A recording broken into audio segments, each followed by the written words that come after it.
Welcome. It's me, Stephen Billing. You got Andrew Graball here, and we're here for another episode of Chasing Labels. What's up, everybody? We're here live on the YouTubes. Yes, Coming to you, Blu-rays. Coming to you live from our various locations. Yeah, we're not telling you where because we don't want you showing up at our doorsteps or anything. Locations unknown. Yeah. But yeah, we are here on a day after we usually record. Usually, but we're here live for episode spy number 133. And yeah, we're back again. Yeah, I'll tell you this.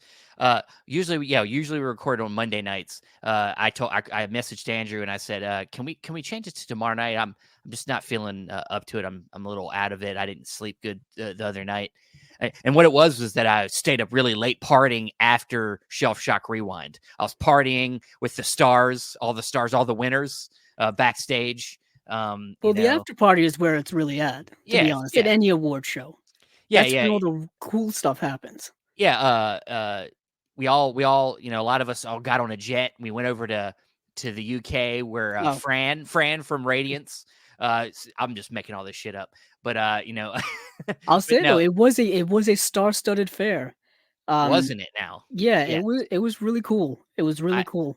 Yeah. So I wasn't as involved in the behind-the-scenes stuff, but of course Ryan still spearheading this. The connections he's made over the last year through, all the stuff he's progressed in personally, where he's now doing feature work with someone's favorite productions. Obvious is his connections have grown, and he's been able to make he was able to get a lot of cool people to pop in and a lot of the people that we follow on social media, I'm sure a lot of us, a lot of our listeners follow, and everybody, like you just mentioned, Fran, he showed up. Yeah, last year we were talking with Fran last year, and he wasn't quite on board yet.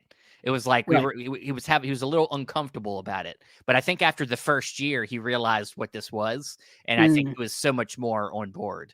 And Radiance had a big full year, their first full year, and yes, it was a great show. Yeah, they were well represented. It was really cool. It was really cool. I know you had done a bunch of commercial segments for it. Those popped up a few times, and people seem to really like them. Yeah, I'm glad everybody. I'm glad everybody got some enjoyment out of it. And the idea to split it up was actually Ryan's. He didn't tell me he was going to do that, but he split up the commercial in 3 segments and spread it out through the show. And everybody, a couple times I saw people being like, "When are we getting back to the funny couple?" Nice. So I was like, that's nice. I'm glad everybody's excited to see what happens next. And so, just so you guys know, now that you guys really showed a lot of spirit for that, I'm definitely going to have to take it up a notch next year. So you'll see us back, but also I got some other ideas for a couple other commercials that I'm going to make for next year. So hopefully I can get them done and that'll be fun. But the award show in general was just the flow of it, there was a couple times where, he had a, picked the wrong video or something, but that was very minor. And it was late in the show, and, Ryan they'd already been 2.5 hours in, and it's like, there's bound to be a technical difficulty or something somewhere. Yeah.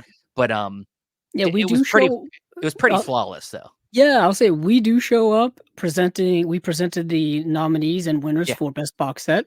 Yeah.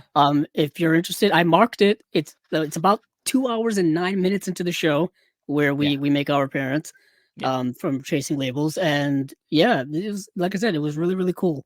Second year, and things looked, at least they had improved over the first year. You know what I mean? You made that progress. A lot cleaner.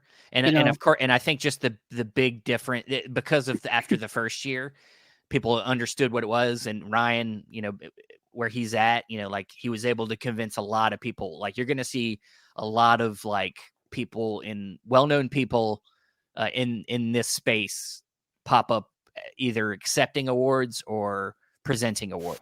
So, a lot of interesting people that I had known about because they're fellow collectors. A lot of people I did not know about, so I learned some new faces, some new. Overall, very cool. Yeah. But we have, of course, we want to get to our usual, picks what we talk about this time, but there's a bit of news that dropped today. Before you say that, yeah, I agree. Mudison box got robbed. Nothing. It was a long nothing. shot. We loved it. I think we loved that box set more than anyone for the most part. Well, I will say this. Before, and this, I'm sorry, Celeste and Ryan, if this is me giving away something, but before the show started, you know how like at the very beginning of the show, I popped in for a second to talk. I did notice. Yes. Yeah. Before we popped in, I was backstage with him, and Celeste started talking about the Mudison set for whatever reason, and I popped in and was like, it's my favorite thing of the year. I typed it in the comment before they let me in, and I was like, and then they popped me in, and I was like, guys, it better win something tonight. And then, of course, it didn't win anything. It didn't have a lot of nominations. It didn't get a lot of nominations. It's just like the Oscars. It's like it came out really early in the year, literally in January of the year, and it got forgotten. And of course, tons of things get left off and snubbed because only so many things can win. Very true. Very true. But, it did upset me that it didn't get anything. Like at least packaging design would have. Even best box set, or even just like a nomination, or they did. It did. I think didn't get at least got one nomination. It did. It wasn't best box set. I think it was best packaging design. I think, which is apropos. It was very cool. But I think if it would have at least like won like best region A release or best region B release, that would have been nice. It should have at least been nominated for best overall release because. What's funny?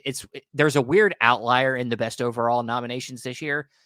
Something that didn't get nominated for anything else, but somehow got in there. It Follows. No, it was like It Follows from Second Sight, which I love the release, but it get nominated for nothing else, and it was somehow in best overall release. Yeah, that's interesting. Just because I nominated it for a bunch of things, I just thought it was a really cool release. I agree, but it's weird that it got nothing else. That happens coincidentally, you brought up the Oscars. That happens at the Oscars all the time. Something will get nominated for Best Picture, but won't be nominated in like Best Director or Best Writing or Best Editing or whatever. Sure. And it'll just be like, oh yeah, it's a Best Picture nomination though. Which is not honoring anybody else. I don't know. I really think Mudison that's the biggest snub of the year. I know. But it's okay. It's okay. We'll get over it. Before we jump into Blu-ray talk. Josephine, of course. Coming in hot. And speaking of Josephine, she will be our next guest on the Unwatched Pile next Monday. So she's making her Unwatched Pile debut. And she's got some recent watches. Hey, save some of them recent watches for the Unwatched Pile. You need to let me know, Josephine, you need to let me know over message what your first time watch is going to be. But she watched Dogfight. That's a good one. Ghost in Mr. Chicken. I don't know what that is, but it sounds cool. That's the movie starring Don Knotts. They used to randomly at Walmart. They used to sell it on DVD, just in the Disney section because I think it was like a Disney live action film. Yeah. But yeah, Ghost of Mr. Chicken. Red Eye. Double with Cillian Murphy. Yeah. People bringing that up now because Cillian Murphy's up for awards and stuff. Yeah. Dragon Inn's good.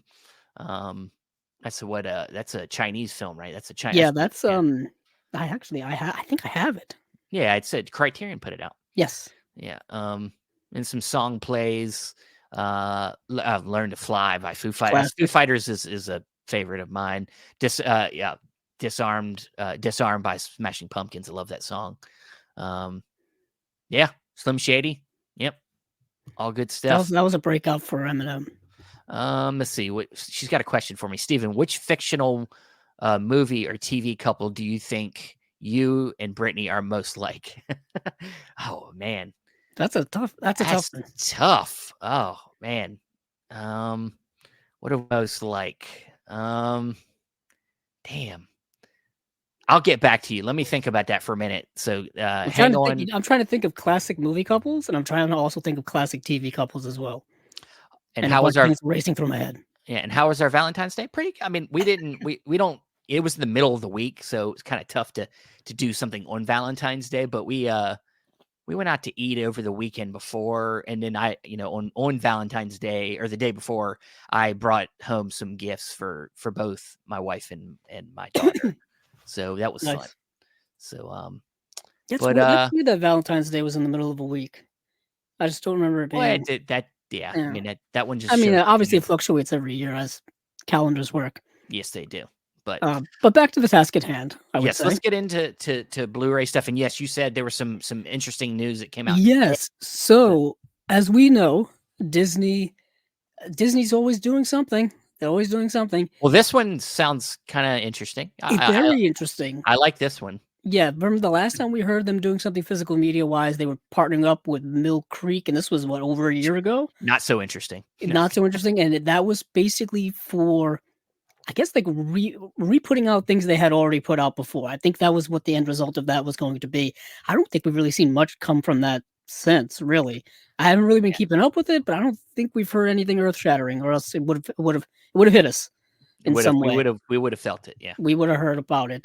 This one though is a lot interesting. So, Disney is teaming up with Sony Pictures, and so there's for I'll just read it here. This is from Bill Hunt over at the Digital Bits. It says regarding the Disney/Sony physical media news. They actually broke this morning on the Digital Bits. We've learned the following additional information. So this is additional information, and I feel like this kind of encompasses everything. Once again, we confirm that Disney is indeed in the process of transitioning to a licensed physical media distribution deal via an agreement with Sony Entertainment. As part of the deal, Sony will market, sell, and distribute new Disney releases plus catalog titles on physical media, 4K UHD, Blu-rays, DVDs, etc. To consumers through retailers and distributors in the United States and Canada. This shift is consistent with other strategies that Disney is working to implement company-wide, as exemplified by the company's recent transitions to other markets. Per usual, Disney regularly evaluates their approach to physical media market as the home entertainment business and industry at large continue to rapidly evolve alongside consumer behavior. Things are always changing, basically. Yeah. This agreement will allow Disney to continue offering its films and TV shows via physical media retailers and distributors, and most importantly, to disc consumers more efficiently. The transition for Disney handing over its physical media operation to Sony has recently commenced and will probably take several months to complete, as anything does. This is interesting. The first title that will be managed by Sony on the physical media end will be The First Omen, which is coming out in theaters April 5th, 2024. So I guess that's the first new release from Disney that they'll be handling. Because I believe the Omen was part of 20th Century Fox, which of course Disney acquired years ago. And now they're making an Omen prequel. Okay. Going back to that well. Called The Omen again? No, it's called The First Omen because you can't have the Omen without having the first Omen. We didn't know that Omen wasn't the first. It's the second Omen. Wow. The trailer for I think there's a teaser trailer for it out already, or a trailer for it out already, but it's in the same line as what we've been seeing with a lot of these legacy sequels or prequels or continuations. The pre-Omen. Yeah, just picking it up, trying to get water from the stone of the franchise of yesteryear. Kind of what they did with The Exorcist last year, what they've done with Halloween. You know what I'm saying. But anyway, they should combine. You know how like they did it with Hannibal Lecter. They called the first one Hannibal the Beginning. They called it Hannibal Rising. Or Rising. They should call this one the Omening. Nice. The Omening, like the Rising or the Beginning, the Omening. I actually saw Hannibal Rising in the theater when it came out in I did too. 2007. Yeah, I can remember there being a lot of snow, and just being boring as shit. That's all I remember. Not happy times for you, but this good. deal is interesting because it could lead to happier times for us as consumers. Yeah, at least it's going to lead to Disney properties staying in the physical media realm. Yeah. When I initially heard this news, I thought it was just going to be a production end, like Sony's just going to produce the discs and Disney's gonna, put it out. But it looks like Sony's handling all of that, like the production, the distribution, the marketing. It's kind of like Disney just being like, hey, take this stuff and do what we would do, but just do it yourself. Yeah. You know what I mean? Do what we wish we would do, but we suck at it. So we just don't want to do it anymore. You know what I Well, mean? they want to make money. They just don't want to do the work. That's what I'm curious about. Is Yeah. Disney still going to make the money from the sales? Are they still going to make the Oh, money well, from any licensing whatever? deal, yeah, Like, you're making. I don't know that. I think that it's built in, like it's like you estimate, what the value of something is, and then they pay it. I don't know that they'll make money off sales. Maybe a percentage, maybe I don't know. well, they're Who obviously going to make money in the licensing deal that they're licensing out. Sure. Now, will this lead to are they going to put out like their usual stuff all over again that they've put out so many times? I'm talking like their classic Disney animated library, their Cinderellas, Well, Lion with Kings, Beauty and well the with this Beast. that Disney club shut down. That's the other news that came in. With this Yeah. news also came the Disney Movie Club is shutting down in May, I believe. Yeah. I know I never signed up for it. I always wanted to, but just never did because it was always kind of fishy of like how it all worked, and I didn't really understand how it all worked. So I just kind of never did it. I was indifferent about it. Steven, did you ever sign up for it or anything? No, but I wanted some of the titles that were on there. Like Big There Green you was on go. there. I was like, I mean, I grew up with that one. Yeah, that is the one cool thing about the Disney Movie Club is that they were putting out a lot of their deep catalog stuff out on Blu-ray, and it was only exclusive through that program. Yeah. Granted, all of them ended up on eBay for ridiculous prices and stuff. Yeah. But movies that I had always wanted that I wish would come out like mainstream was things like, the Goofy movie and then its sequel and Yeah. Cool Runnings would be another one. A lot of Disney stuff. Ryan's saying, hope all is well. No, so far so good. I mean, Pretty it's a good. weird week. I'm still hungover from the after party of Gotcha. of the The champagne was flowing. Yeah. Gotcha. I forgot that there was a holiday on Monday, so I guess Yeah. everyone's The President's Day? It's not a good one. Yeah, it's not one that I don't think affected a lot of people. It just I made didn't my think mail about it come a very day late. And it's gonna Yeah. make the trash be picked up a day later as Yeah, no, well. it's annoying. Yeah, I was waiting for something to come in the mail. It was supposed to come Saturday, and it never showed They're up. already the president. Do they need a holiday? I don't know. It's something weird. I don't know. I don't know if But it's supposed to commemorate a birthday of one of the presidents. It's an annoying holiday, and like I said, not a lot of people kind of observed it. I know many people worked. Steven, I assume you worked on I Monday. did. There you go. I did. There you go. So this news is rather interesting. Like I said, it's going to keep these movies and probably perhaps newer things in the main flow of things for a while when it comes to Disney. I know that this isn't the first time someone has reached out to Sony for something like this. I know Criterion has been having their stuff manufactured by them for years, Yeah. like just the discs and things like that. That production side of things. So it's not uncommon, and Sony seems to be the great mercenary of this whole movie studio world. They seem to when it comes to making stuff, when it comes to producing things, they're a mercenary. They're not really tied down to anybody. Like I said, they're one of the main studios that don't have their own dedicated streaming service per se. Yeah. They do have Crackle, which is technically Sony, but it's not really a streaming service. It's free with ads. You know what I mean? It's like their version of Tubi, but it's not like a Disney Plus. It's not like an HBO Max or Paramount Plus and Yeah, it feels Peacock, like which is another thing that's interesting, Stephen. Paramount and Peacock may merge their streaming services. Did you see that news? this was a few weeks ago, but I don't give a shit. Who Who cares?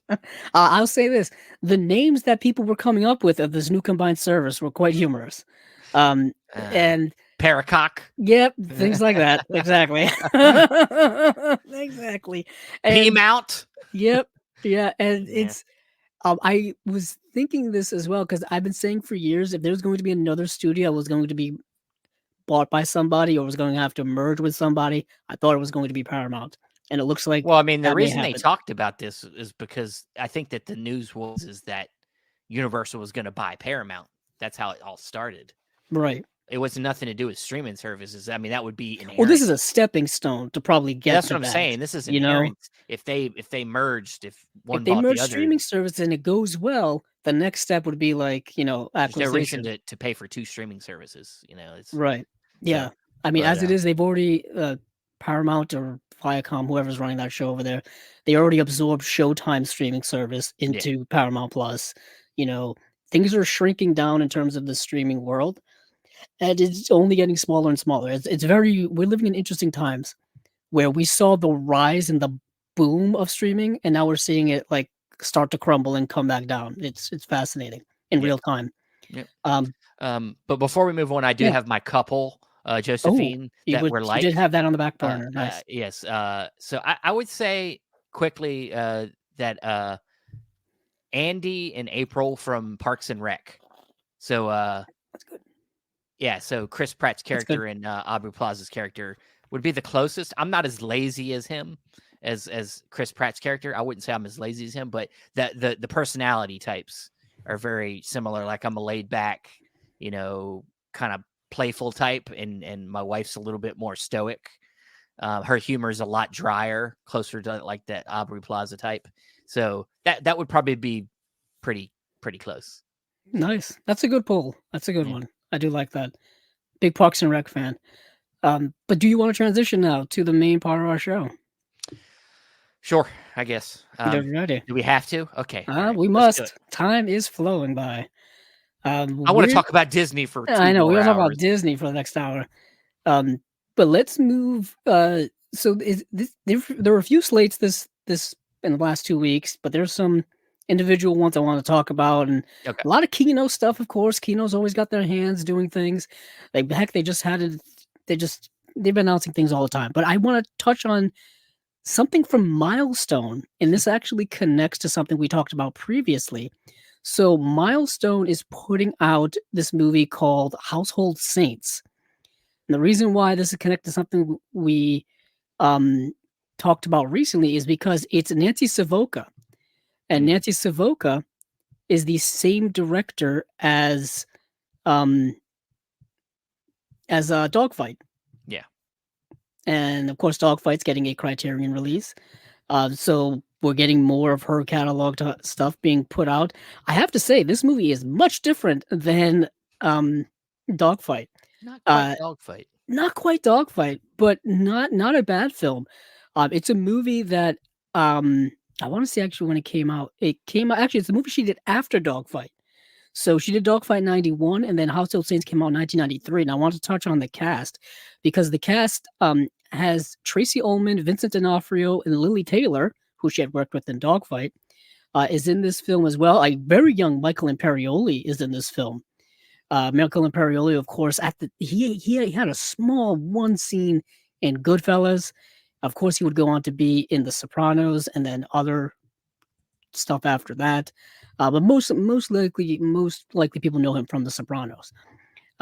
So this movie is very interesting. So it's an unsettling drama about 3 generations of Italian American women struggling to get by in post World War II New York's Little Italy, and it kind of is. So we see like there's a lot of plot happening in this film where you see Lily Taylor's mother like grow up and get married, and Lily Taylor's mother is portrayed by Tracy Ullman, and then the person she ends up marrying is like a local butcher portrayed by Vincent D'Onofrio.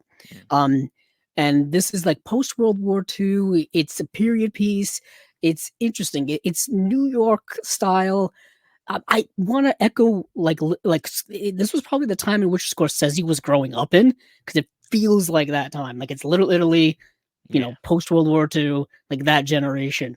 So you've got a lot of clusters of people from the same culture living in the same area, and we're in like kind of just weird customs and cultures going on. Like, for example, Vincent D'Onofrio, he ends up winning in quotes, which is not great, but he ends up like winning the marriage of Tracy Ullman through her father in a poker game or something like that. It's not poker, but they're playing like Jim Rummy or something like that. They're playing some type of card game, and the father just gets super hammered and just like bets his daughter's hand in marriage in the pot. Sounds and like it's like, yep, that's how it happens. Sounds like a similar thing to one of our favorite movies, Almost Famous, where he plays the card game and is like, you can take the Band-Aids. Yeah, Band-Aids for the tour, rest of your for tour. the Almond tour of humble Brothers pie. for the Yeah, well, yeah, and a case of yeah, beer. and a case of beer. Yeah, Yeah, it's very obviously misogynistic, obviously old school thinking, obviously, you know, different worlds, different customs, different yeah, times. So you see that courtship, and then they have a young daughter, and the daughter grows up to be Lily Taylor. Um, and and then you get her story, what she's going through. So you're getting kind of this generational type thing going on. A lot of story, a lot of plot, very well acted. I thought it was very good. Um, good. yeah, so so if you get Dogfight and you're wondering what the next um movie is in this director's filmography, it's Household Saints. And like I said, it's coming out through a Milestone, and they're giving it a, I think, a 4K restoration. Yeah, it says new 4K restoration, Household Saints, starring, like I said, D'Onofrio, Tracy Ullman, Lily Taylor. Um, and I honestly, when is this coming out? April? Yeah, April 23rd. It's coming out April 23rd. Awesome. So yeah, so that was interesting. That was one of the earliest things that I watched. Um, Moving on from there, I guess we'll go straight to Kino just because they've got a bunch of things for us to run through. Okay. Well, Um, I know you watched Pursued. I did. Now I I don't wanted have. to watch this so bad because It is Robert Mitchum. available. Yeah, Yeah, yeah, it's available on Tubi, yeah. which is Robert Mitchum, Teresa Wright, Judith Anderson. Yeah, it looked. I was like, man, this looks like. And then in the description of the film, I was like, ooh, I really want to watch this. Raised by a foster family, Jeb Robert Mitchum. Any Jeb is just a cool name. Is an orphan who remains tormented by the traumatic murder of his parents when he was a child. He is treated well by his foster mother, Miss Cullum, and her daughter, Thor. Somebody's name's Thor. That's a cool name. yeah, her name is Thor. it's a badass name. But he and foster brother Adam have a tense relationship. When Jeb is shot while riding his horse, he blames Adam. But Miss Collins knows that, in fact, it's another member of the Cullum clan who is out to get him. Sounds like almost like a Cain and Abel situation going on. Kind of, yeah. There's definitely shades of that.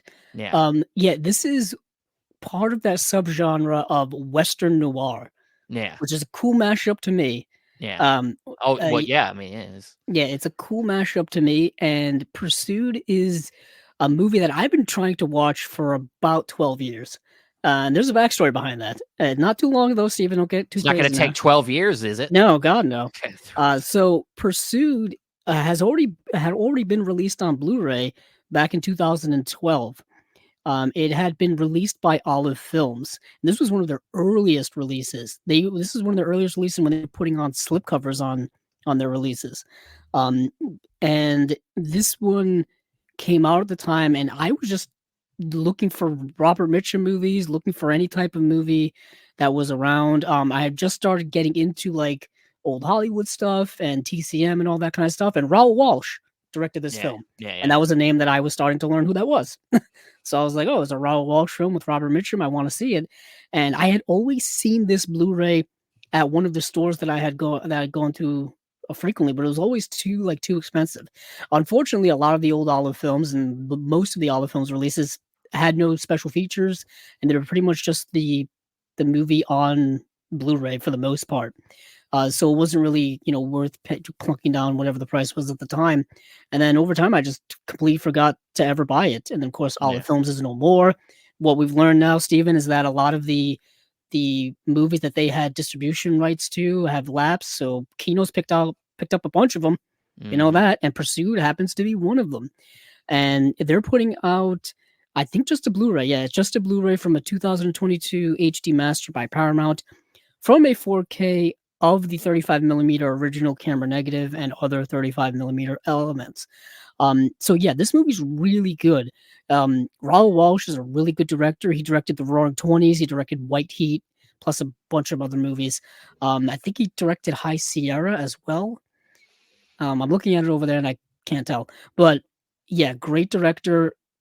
Mitchum's great in the film, and yeah, it's kind of about that, but there's a lot of like backstory and lore and stuff that you're discovering as the characters discovering it I about was gonna say his family, character his building past. stuff. Yeah.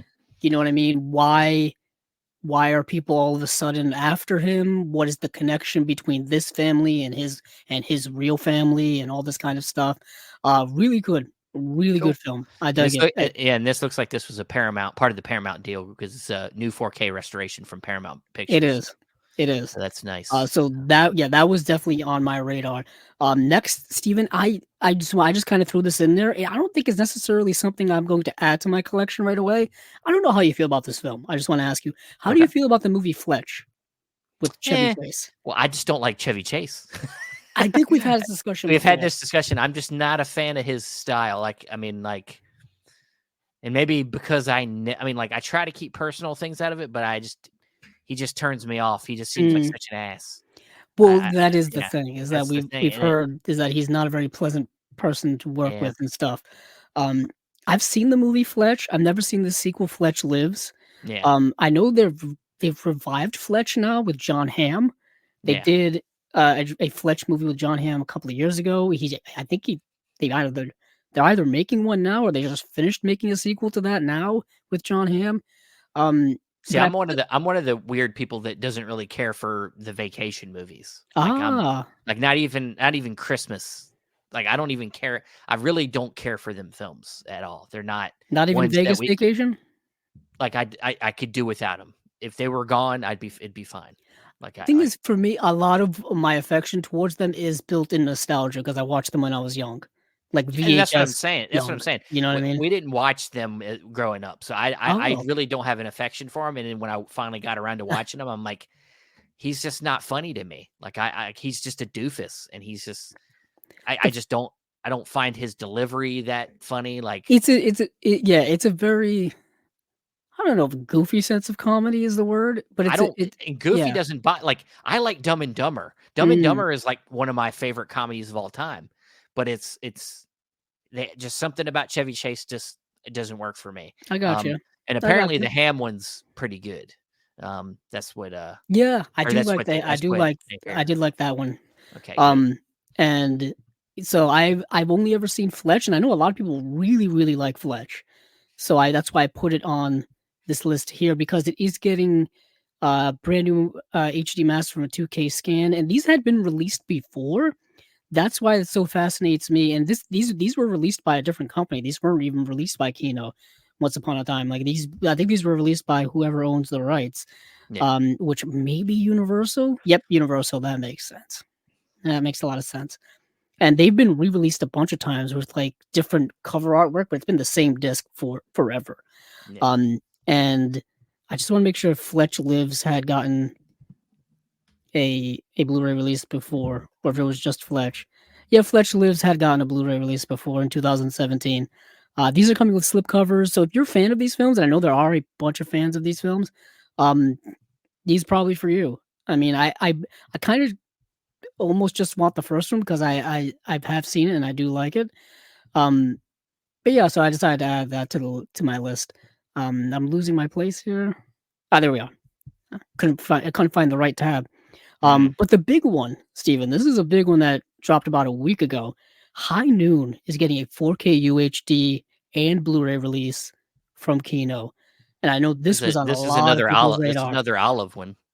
So I have the Olive release of that. Yes, Olive had, I believe, released this twice, if memory serves. They released it in a regular Blu-ray release in 2012, that golden year, right on the time they released Pursued, and then they released it again in a signature edition in 2016 with new transfer and more special features, stuff like that. So this is kind of a big release. This is, of course, directed by Fred Zinnemann. This stars Gary Cooper, Lloyd Bridges in this film, Grace Kelly. Very controversial film for when it came out. So much so that a lot of people in Hollywood weren't very much fans of the message of the film. A lot of politics, a lot of political allegories and themes in this film. But I just wanted to see if indeed, it's going to come on 2 discs, with most of the special features being on the second disc. 2 new audio commentaries, one by Alan K. Rody, one by Julie Kirgo. Like I said, it's gonna get a new master and 4K scan. This is probably gonna look amazing. This is gonna be a hot Oh, I'm seller, I sure. think. I'm sure. I Well, got a feeling April 16th is gonna be a hot day for this movie to come out. it's been released so many times, though. I don't know. I don't know Well, it's a how classic, you it know. is. It is, but I don't know. I don't know. Is this like? I know it's a classic, but is it as popular as some of the other Western titles? Like to Oh get yeah, is you I think think it's like I think it's one of the most popular westerns ever made. really? Yeah, I I think. guess I don't feel the same way about the movie. Have you seen it? Yeah, I've seen it. Okay. I own it. Um, Oh, so do I. and I like it, but it's not like a top Western for me. I do. Yeah, I understand what you mean. There are other westerns of the same era that I like a lot more. And of course, the spaghetti westerns are a whole other bag of a Yeah. whole other can of worms after that era. Uh, but yeah, I think it's super popular, super well known. A lot of buzz when this was announced, and I'm probably gonna end up buying it. I'm gonna have to go and check to see if it looks like all of the Olive Films um special features are gonna transfer over, or at least a couple of them. I'm just glazing back and forth very quickly, so don't quote me on that. But it does look like most of them are, which is good because I don't want to have to track down that out of print release.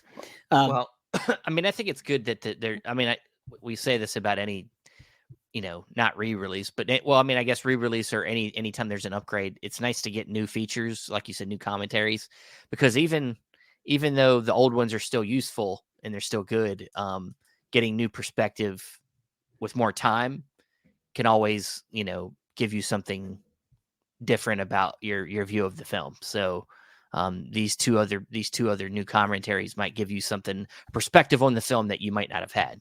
So It's also nice to hear some new, like you're just saying, like some new people, new blood, fresh perspectives. yeah, Modern day perspectives are a lot different than a perspective from you're 10, repeating. 20 You're years literally ago. repeating what I'm saying. Yes, I Yeah, am. I'm just yeah. stalling for time Thanks, while man. I figure out what else to talk about. Appreciate it. Appreciate you Thanks. supporting what I said. Yeah, I got your back.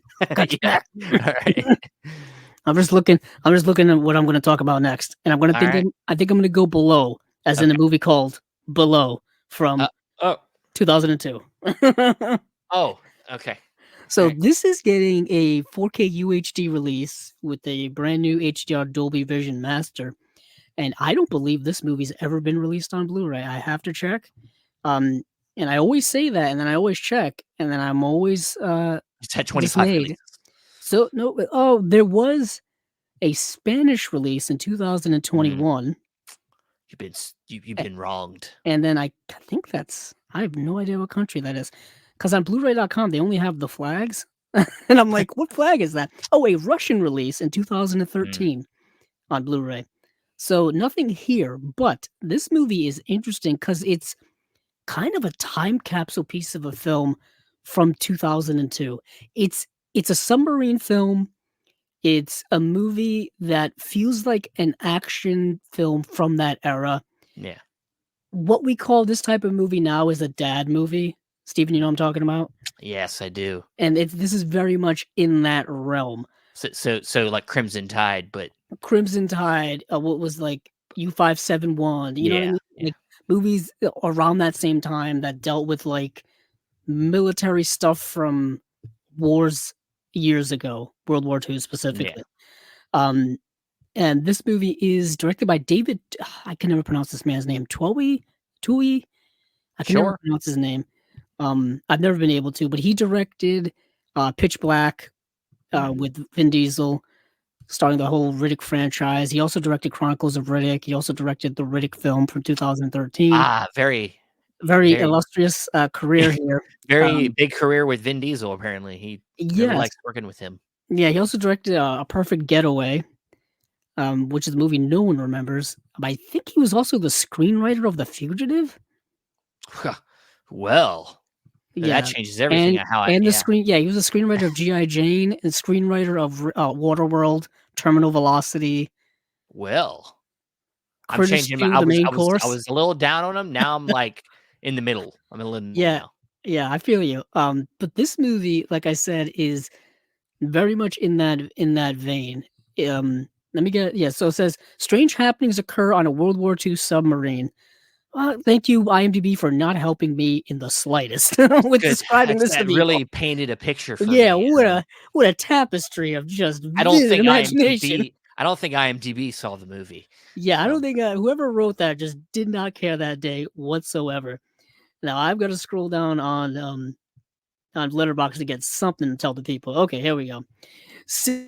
Beneath the surface, terror runs deep. What a tagline. In the dark silence of the sea during World War II, the submarine USS Tiger Shark prowls on what should be a routine rescue mission.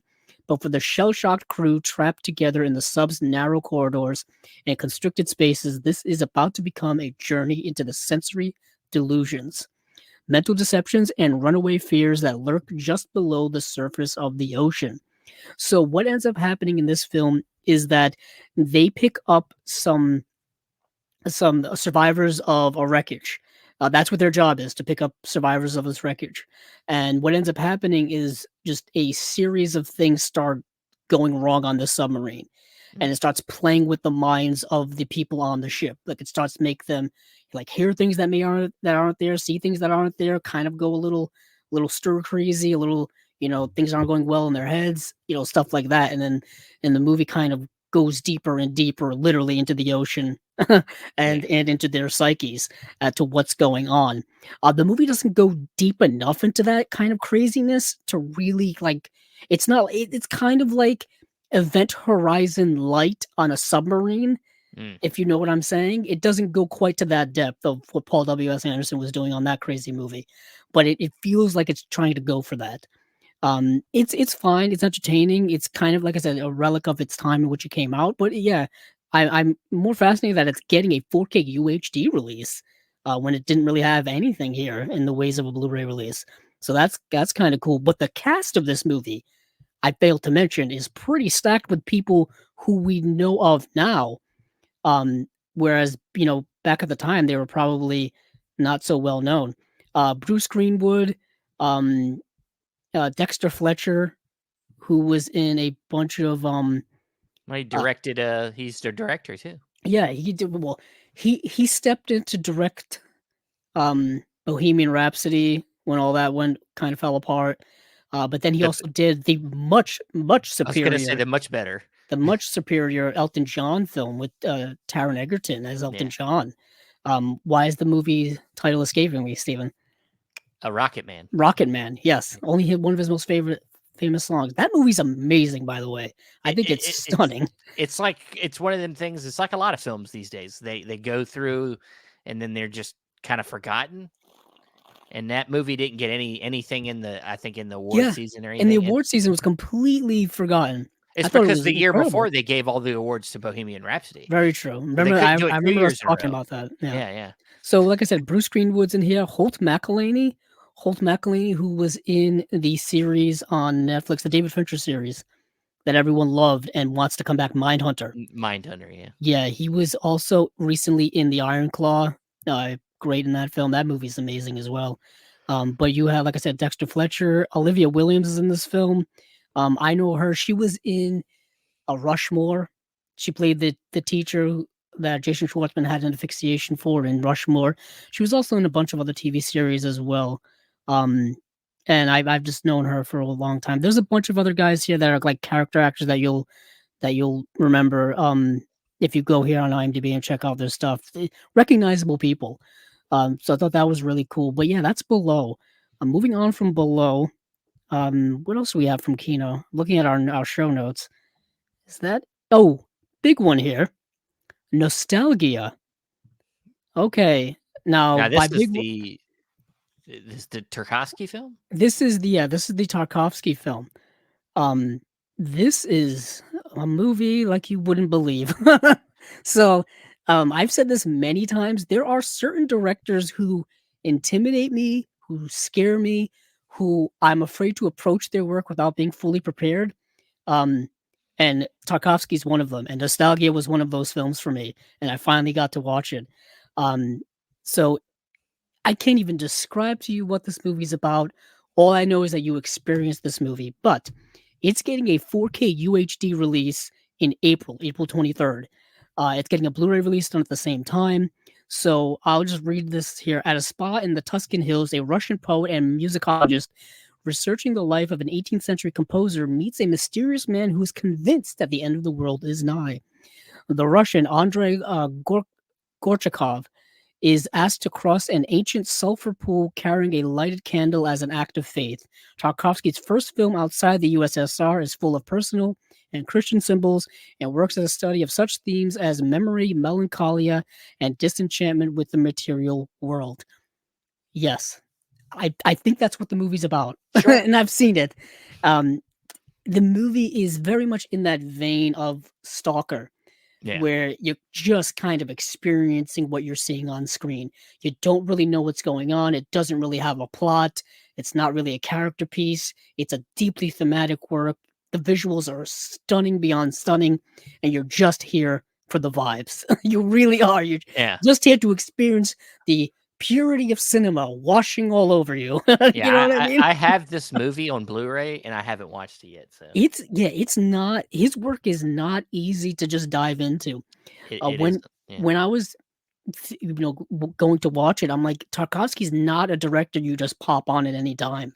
Yeah, really I isn't. thought about watching some Tarkovsky where I was watching my baby the other day. Yeah, exactly. While she's trying to play with me, I should just try to watch Tarkovsky. Just try to watch some Russian cinema. Yeah, Russian art house cinema. It's tough work to get into, but if you just give yourself over to it, you may have a time. Like, you can't fight it. You just got to go for the. You got to go for it. I had one of the crazy.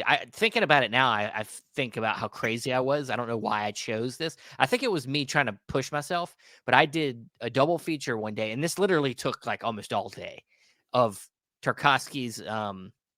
What's the big one? Stalker, Solaris. Stalker, yeah, Stalker. I watched Stalker, and then after Stalker, no, I watched Stalker second. The first one I watched was the Edward Yang film.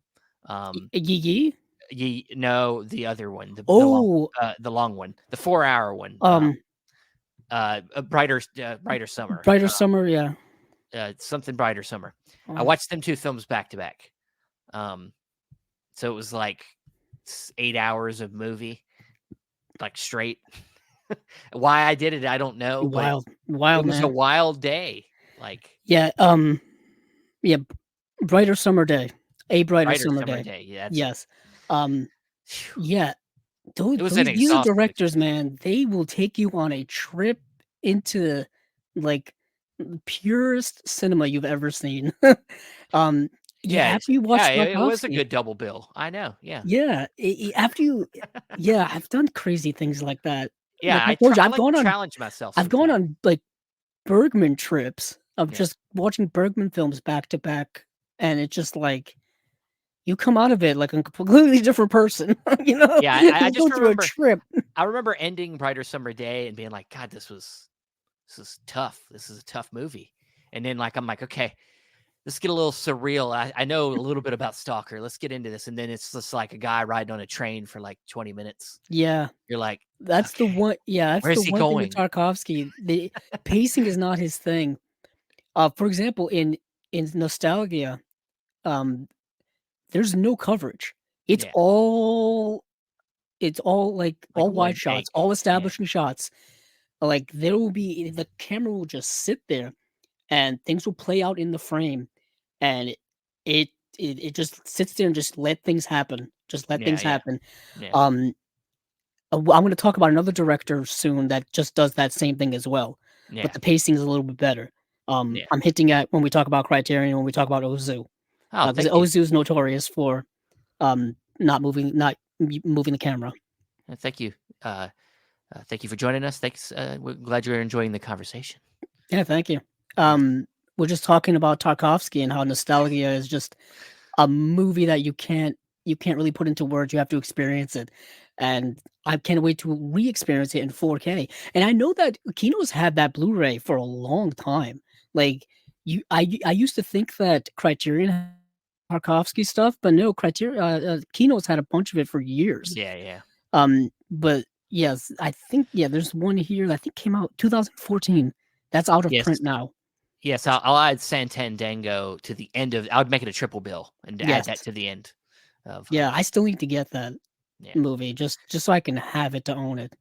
Um, just because I don't have any Arbalos in my collection, and I went to their website Your because I didn't Arbalest? realize. Your Arbalest? Yeah, I'm Arbalest, I guess.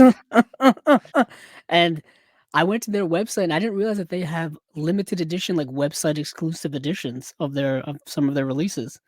Yeah. And they're pretty cool. They're Yeah. pretty cool. They have their slip covers are like cases, like like Mm.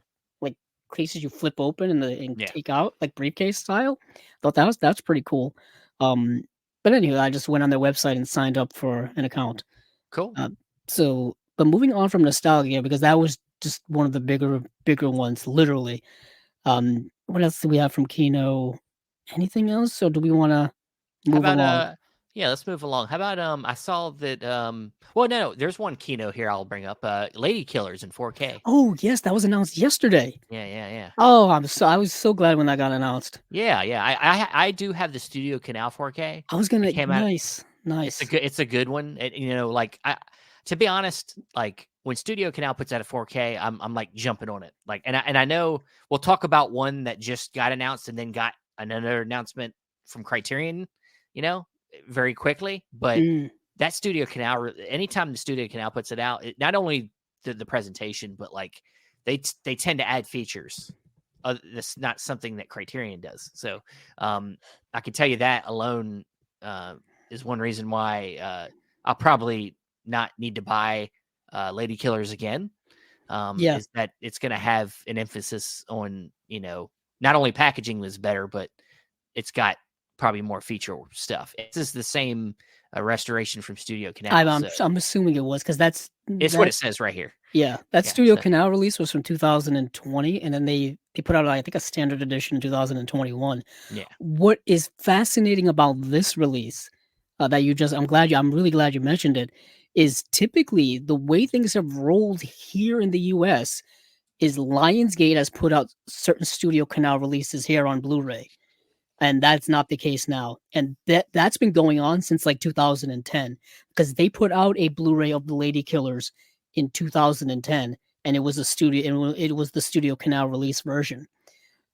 So I don't know what the heck the deal's going up with that. Why all of a sudden Kino stepped in and is like, you know what, we're gonna put out the 4K mm, from them, as opposed to Lionsgate. Because I know I have a Lionsgate edition of Ran, and I have the Lionsgate edition of the Third Man that are Blu-rays from that era, from that time frame. yeah, Um, Man, I would love if Criterion would get a hold of those and re-put those out.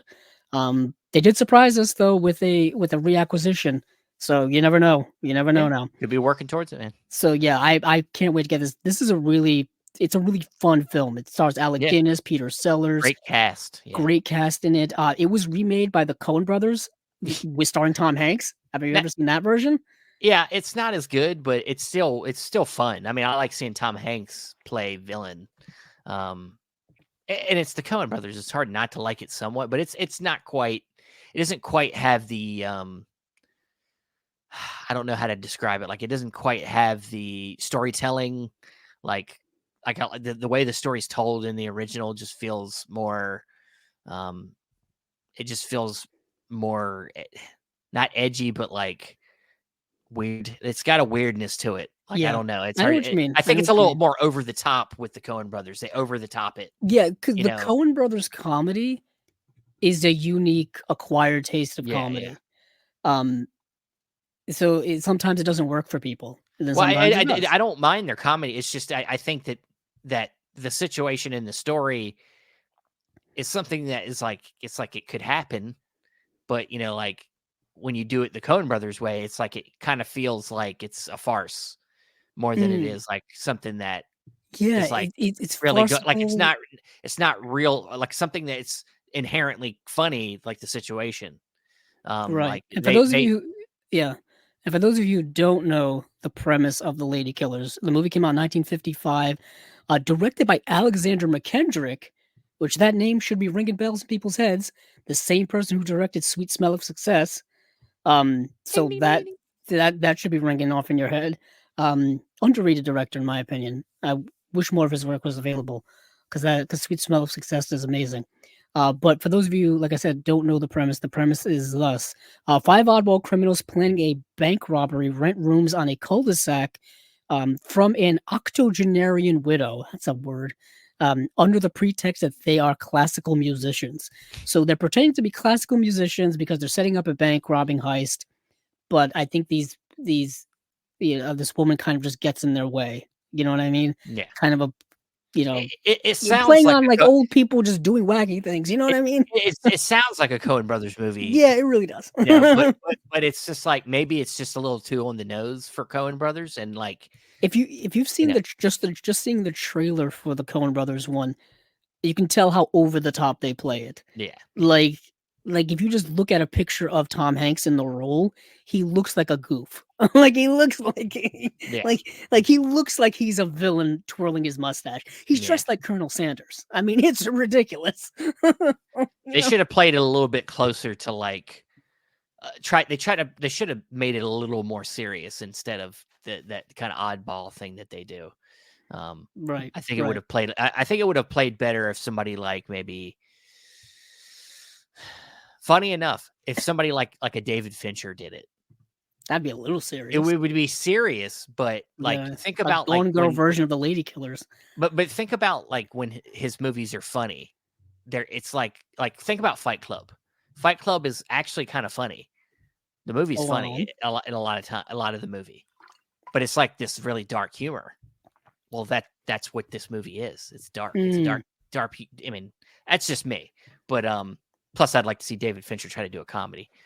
But yeah, that would be interesting. It's kind of like how Christopher Nolan says he wants to direct a horror film. Yeah, like, I want to see that. Well, I do. It's just I don't want to see a $200 million horror movie. So, although Insomnia is kind of his horror movie. I guess you think so. It's kind of it's a serial killer story, right? But it's not quite a. I mean, I think when he thinks horror movie, I think he's thinking like something on the maybe a little bit on the fantastical. Maybe I don't know. I understand more traditional horror. Maybe it is a movie dealing with horrific elements. Yeah. Insomnia is even something like I mean, the thing is a lot of his movies have horror element, like even something like The Prestige. I was just thinking The Prestige in my head. Is pretty like a sci-fi kind of horror in a way. And like he says about Oppenheimer, like a lot of it is kind of like horror. Well, that is literally horrific, creating the atom bomb and what it would ultimately end up being used for. Hey, what is the NE on your shirt, Andrew? I know, but it's NE for New England. Yeah. The Patriots, the football team. He's a movie guy, but he likes sports too. To be honest, I don't have a lot of movie-related apparel. One, because it tends to be expensive. It can be. Hey, if anybody wants to get Andrew a gift for his birthday or something, get him a label shirt. Maybe get him like a Severin shirt or something like. I don't own any of that. I know Steven, you do. I have a few, yeah. I got Criterion and stuff like that, and Indicator. Vinegar I've seen you sport those. Yeah. Thing is, I have a lot of T-shirts, but the irony is, the summer here is only like 3-4 months out of the year, which I guess is what the usual season is. So the rest of the year, it's pretty cool here from like fall all the way up through now. That's why I'm always in sweatshirts and such. But let's move on from Lady Killers to someplace else. I know we talked a little bit about Radiance earlier when we were talking about Shelf Shock Rewind. I guess might as well go over to Radiance because they did have some stuff that they announced. And they announced three things that are coming out. When are these coming out, Steven? In a time period. No, yes. I love how on the website it doesn't really tell you when it's coming out, unless I'm completely. I have to scroll all the way down to the bottom. Now I remember. These are their May titles. Okay. Yes, these are their May titles. So we've got Shinobi, which is a 3-film Japanese film box set dealing with ninjas, which is cool. Awesome. I like ninjas. Planet of the Vampires. This is very much a cult sci-fi film from the 50s, if I believe. This is one that has been released before, and this is definitely a cult hit amongst people. just want to make sure I'm right about Planet of the Vampires. I think had actually coincidentally had a release from Kino just a couple of years ago. Yeah. Planet of the Vampires. Yeah, it had a release in 2022 actually. Planet of the Vampires from Kino Lorber. Of course, that's the Region A release, and this would probably be Region B. I guess is Region B locked. I know Fran had said in a tweet, I believe, saying that he worked to try to make this a 4K release, but it just didn't end up happening. So, so yeah, this is probably the Region B. Ironically, if you go on the website, it says Region A, B, and C. Oh, does it? Yeah. Man, well, that's nice. That's nice. Yeah. Either way, this is a Mario Bava film, which surprised the hell out of me, because I don't associate Mario Bava with science fiction. I associate Mario Bava with horror and stuff like that, like Italian horror films of that time. But this is a very interesting film. It feels like an episode of Star Trek. It's in that vein. I think that's what gives it its charm. So this came out, 1965. So I was wrong about the whole 50s thing. So 1965, after planet, a team of astronauts began on each other, swayed by the uncertain influence of the planet and its strange inhabitants. Just by the title alone, you can assume what those inhabitants are. You can kind of guess. This movie's not really hiding things from you in any way. They're really putting themselves right in your face.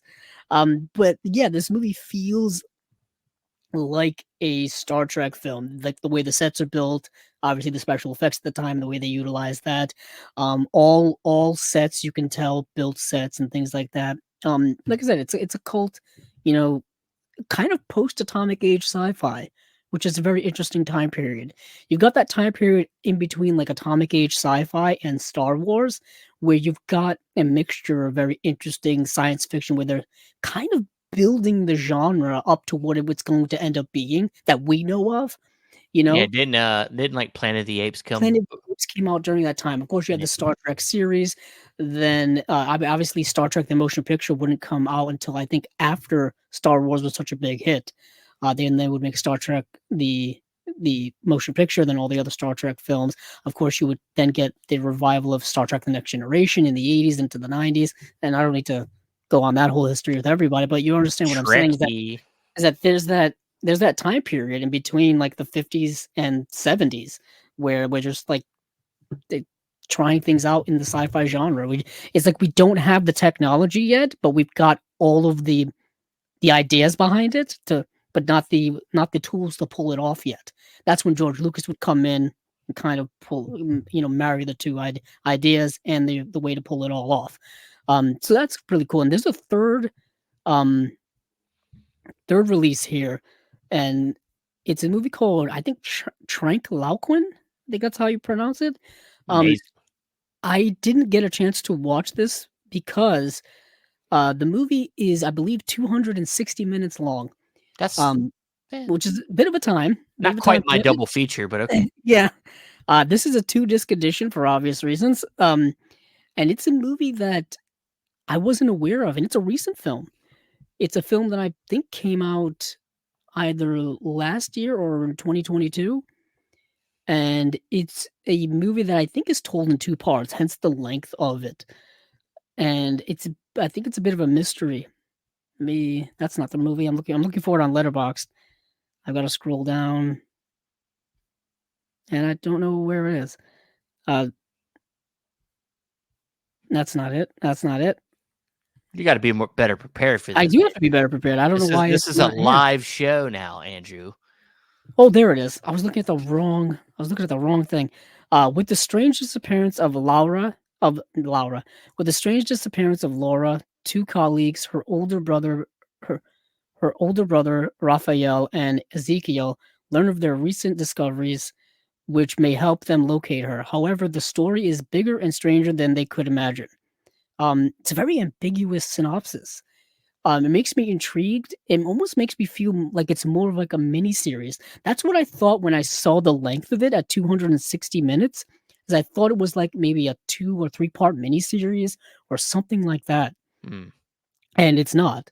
It's just a very long 2 part film, and it is available to stream or rent more appropriately on like Apple TV, Google Play, and YouTube. So I didn't get to see it, but I'm very intrigued by it, and I know there's a much longer, um, much longer description here. And some people say there's someone wrote this. They gave it a 5-star review. Says with hints of a Latin American Twin Peaks or X Files. That intrigues the hell out of me. What? Yeah, that gets me. It says Trenque Lauquen plucks the bizarre out of the everyday to laid back but altogether magical effect. That's interesting. That's an interesting quote there. You had me at Twin Peaks and X Files combination. Yeah. Oh yeah. But yeah, I mean, once again, cool, interesting slate. Of course, some 3 ninja films. Yes, I did really... want to kind of harp on that for a little bit. For like well, a second. a little bit. I did get to watch the first film, and it is pretty damn awesome. That's what I hear, and just so everybody knows, there is actually a lot of films in this franchise, but Fran chose the first 3 because I think the first 3 are the only ones that are based on previously written material. That's why there's So the other films in the franchise were all kind of like original ideas to continue the series. Yeah, they're like you just said, it's based. I think it's based on a book or book series. Yeah, and then only the first 3 movies are adaptations of that. Yeah, so that's why he decided to go with that. Yeah, but there are many more. Like there's like a 5 or 6, the 5th or 6th film. But yeah, it's awesome ninja stuff happening in these films. I got to watch the first one, like really cool. Once again, this is not something that's easy to find. I don't believe it's been available. Also, when it comes to movies like this, sometimes you get different names, so you got to look for them under different titles, and that can be difficult. But I think this is a Region A release because it hasn't been released here before at all. And the 3 film, we should probably mention what the 3 films are before we move on. It's Band of Assassins, Revenge, and Resurrection. But they have other names too. I won't go into all of them, but it's very fascinating how they all have, like, I think Shinobi it's like Shinobi no Mono, I think, is the first film, and then the second film is Shinobi no Mono Shinobi no Mono 2 Vengeance, and then the third film is Shinobi no Mono 3 Resurrection. I think Shinobi no Mono is just Japanese for ninja or something like that. So you don't understand what I'm saying. It's like Ninja 2, Ninja 3. The 3 Ninjas. Yeah. Great. Great ninja movie. Brings me back. What a I'm sorry. I saw you. I started making you think about time again. No, because that was like my introduction to like ninjas and stuff. Is like 3 ninjas and then Teenage Mutant Ninja Turtles. Ninja Turtles, yeah. Yeah, definitely the Turtles. Yeah. But yeah, let's move on from Radiance. Once again, putting out some really awesome stuff. Box set plus 2 individual releases. They're already into May with their stuff. So they're moving right along. Fran, you need to calm down. I know, seriously, I can't keep up. Let's see, where do we go from here? Do you want to go to Criterion or do you want to go to Indicator? Indicator's got 1 release, but it's a big one. Yeah, well, let's do Criterion. That was announced earlier. Right on. All right, so Criterion had a nice slate. Some 5 movies. Yeah, some stuff that's been upgraded and some new stuff here. So the upgrades, the big one here, we got Peeping Tom getting a 4K. As we said, or I was hinting at earlier, we did get a Studio Canal putting out a 4K. Of course, it's already out. I already have it. It's awesome. But now Criterion's upgrading their Blu-ray to 4K. Actually, they never put it out on Blu-ray. Oh no, wait! It was just a DVD. It was a DVD that was out of print for years. Yep. So this is making its way back, and I believe this has all got the same features, and now with the new 4K restoration. I mean, Peeping Tom, we've talked about it before. It's a great film, very influential. Michael Powell directed, And of course, Martin Scorsese loves this film.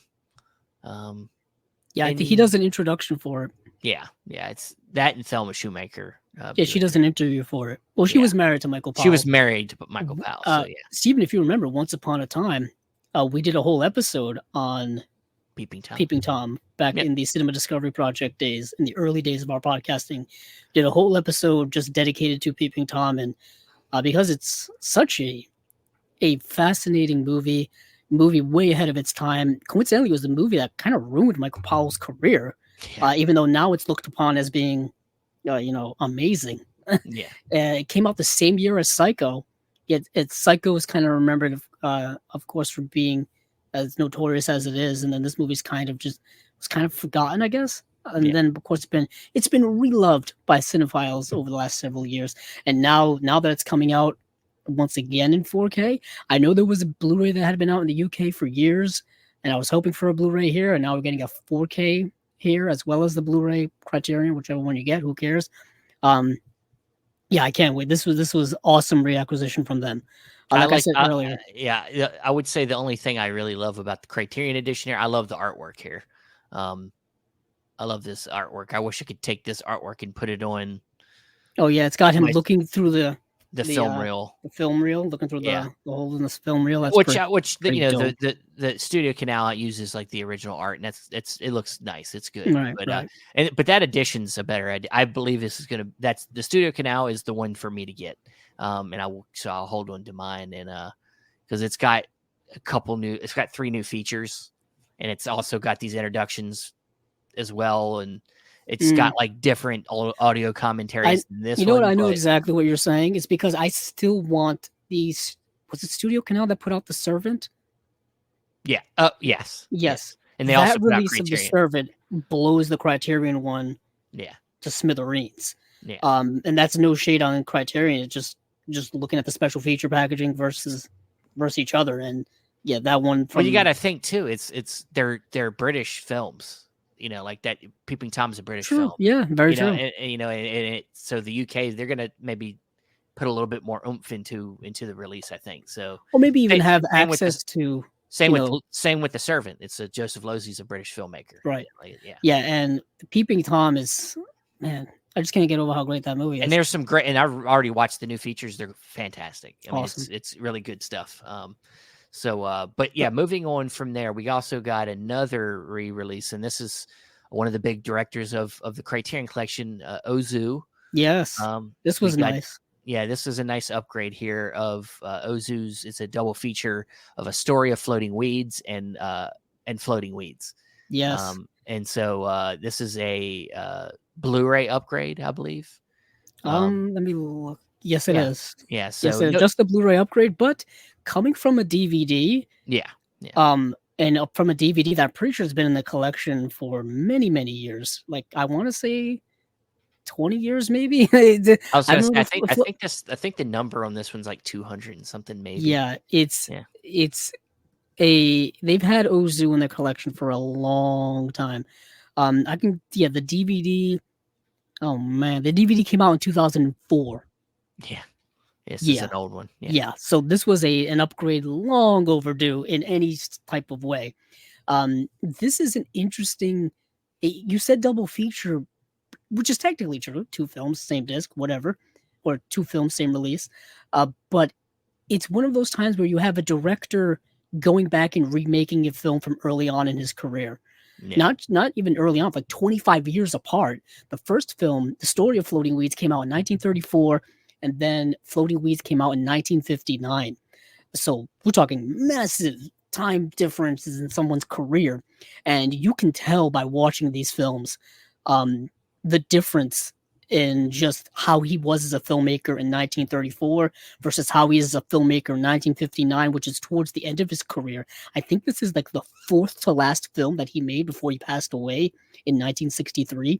And it's just like you're watching a master at work in 59 versus somebody like just starting out in 1934 who's it's a lot more raw, a lot less polished, a lot more, I don't know, I don't know how to say amateurish is too negative of a word to say, but you can just tell the difference in time and the difference in how he was as a filmmaker and how his filmmaking grew over the 25-year period. And it does go back to what I was saying earlier, similar to Tarkovsky, not a director who really moves the camera a lot. Tarkovsky, but Ozu never really moves that camera. It just stays there. It doesn't there's no shot reaction shots. The camera doesn't really pan when people are moving for the most part, man. When he moves the camera, you notice it because you're like, wait a minute, this is not supposed to be happening right now. But it's a brilliant, subtle filmmaking in Ozu's work. And this is, this was after he had done Tokyo Story, after he had done Late Spring, after he had done all of the work that are not only in the collection, but that we saw. So it's interesting going back to that because some directors do that. They do remake movies from early on in their career. We saw it with Alfred Hitchcock, The Man Who Knew Too Much. He did one in the 30s and one in the 50s as well, like a 20-year difference. Michael Haneke did it. The movie that's in the Criterion collection. Why am I blanking on it? I can't remember the one with the it's a brutal film. Wait, what'd you say? Wait, what was the description of? I was reading something. Michael Haneke. Oh, you're talking about shit. He remade his own movie. Yes, he did. I gotta read. Funny Games. Funny Games. Jesus. Yeah, he did he did like an American shot-for-shot remake of it. Michael Pitt is in it. Like 10 years later after he had made the first one? Naomi Watts. Michael Pitt. That was the American version. Yeah. And it's kind of a shot-for-shot remake, and we've seen other directors. He Gus Van Santed his own movie. Yeah, well, kind of, yeah. It's interesting. You do see some directors go back, and they won't straight up remake their earlier films, but they'll go back and take elements that they utilized in their early films, and then they'll redo them again, but they'll do them now, knowing from their past mistakes, knowing how to do them, but do them better. We've seen that happen all the time. Hitchcock did that all the time. A lot of directors, modern day directors, do that all the time. I mean, Scorsese has gone back to the well and done a lot of things that he's done in similar films. Heck, he's making another Jesus movie, and he made one in the 80s, Last Temptation of Christ. It's like this time, I'm going to get Daniel Day-Lewis to play Jesus, and he's not going to have a Brooklyn accent. I promise. Yeah, I can tell you. Well, we will no Brooklyn accents in this Jesus. No Harvey Keitel as Judas. It's interesting how directors go back and refine their work, and they're kind of learning as their careers go on. It would be funny if in his new movie, Daniel Day-Lewis plays Jesus, of course, but he has his Irish accent. It's like, why is there an Irish Jesus? Yeah. Imagine him as with his method acting and all that stuff. He's gonna probably nail his own self. I was thinking that. I didn't want to say it out loud. Do it, Martin. You do it. I really want to feel it. That's a little too much there, but I'm just saying, going back to that similar type of well, and that's what Ozu did here, and he did it very well. Both films, I think, are very good. Both films are they cover the same plot. It's the same plot. So, let's see. This doesn't really tell much of a plot here. Well, let's move on. We don't have to. We don't. I don't want to give the plot away. Sift through the whole thing. It's dealing with similar things that you've seen throughout his work. It's dealing with family drama, stuff like that. Family drama, human drama, regret, all kinds of interesting cultural things in there as well. Basically, somebody who's a leader of an acting troupe comes back to basically a place that he was before, and he reacquaints himself with his old flame. And turns out they have a son, but the son doesn't know that that's his father. So he only thinks it's his uncle. So they have this kind of father-son relationship, but there's that secret going on between them and stuff, and it gets exposed and all the drama that goes around that.